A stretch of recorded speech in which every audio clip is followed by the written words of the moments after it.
ఇక్కడ చాలామంది వచ్చి మా జీవితాల్లో ఏమి జరగలేదు ప్రవ్వా, మా జీవితాల్లో ఏ విధంగా ప్రార్థన చేసినా నువ్వు ఎందుకు లక్ష్య పెట్టడం లేదని అడిగినప్పుడు దేవుడు ఒక మాట అంటున్నాడు. అది ఏ మాటో మనం చూద్దాం.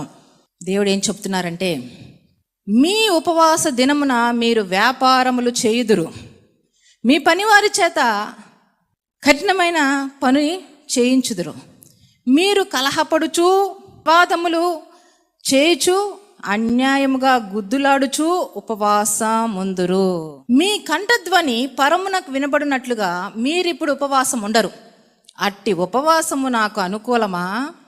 దేవుడు అంటున్నాడు, ఇదా మీరు చేయవలసిన ఉపవాసం, మీరు ఆచరించవలసిన ఉపవాస ప్రార్థన ఇదా? కడుపు మార్చుకోవడం ఉపవాసమా? గోనిపట్ట కట్టుకోవడం ఉపవాసమా? బూడిద పోసుకోవడం ఉపవాసమా? ఆ ఉపవాసము నాకు అనుకూలమని మీరు అనుకుంటున్నారా? అది దేవుని దృష్టిలో అంగీకారమైన ఉపవాసము కాదు. తర్వాత ఏముందో చూడండి. ఒకడు జమ్ము వలె తల వంచుకొని గోనెపెట్ట కట్టుకొని బూడిద పరుచుకొని కూర్చుండుట ఉపవాసమా? అట్టి ఉపవాసము యెహోవాకు ప్రీతికరమని మీరు అనుకొందురా? నీ జీవితంలో ఆయన మార్గంలో నడవడానికి ఉపవాస ప్రార్థనలో ఉండాలి.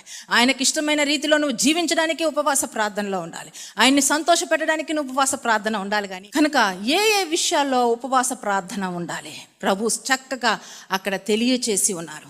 3 విషయాల్లో మిమ్మల్ని మీరు సరి చేసుకోవడానికి ఉపవాస ప్రార్థనను కలిగి ఉండండి.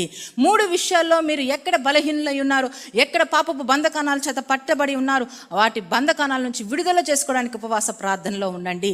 శ్రేష్టమైన సుగుణాలను కలిగి జీవించడానికి, దేవుని యొక్క వెలుగుని ఈ లోకంలో ప్రకాశించడానికి ఉపవాస ప్రార్థన ఉండండి. కనుక జీవపు డంబము మీలో ఉండడానికి వీల్లేదు. కనుక అట్టి జీవపు డంబాన్ని లయపరచడానికి మీరు ఉపవాస ప్రార్థనలో ఉండండి.